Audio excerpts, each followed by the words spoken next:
It's a rare thing to see. Different sized schools facing off in the high school sports world. But every year at the annual Kirksville track and field meet, it happens. We spoke with multiple schools on what it's like facing such large schools.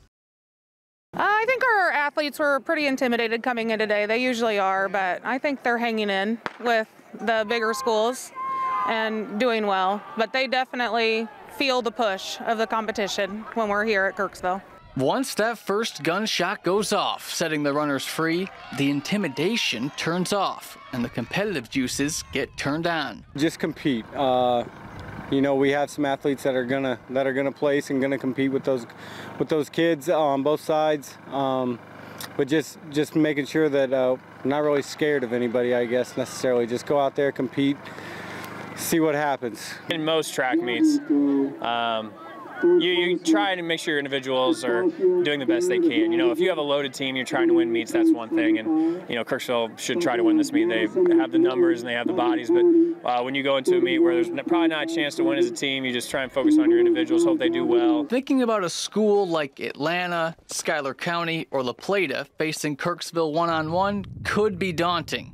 But track and field is truly an individual sport. One school might have a larger number of fast runners, but the individual runners from smaller schools use that as motivation. Gives them somebody to chase, somebody to challenge them and push them. So we usually end up getting a lot of PRs here and getting, you know, our personal best, which is always a good feeling. So you might not get a first place, but you've upped your time. I'm from a Class 1 school, so I like to give them a lot of credit. They have a lot of talent. They just don't have the same depth we do. So it's just kind of a different type of team that they can field.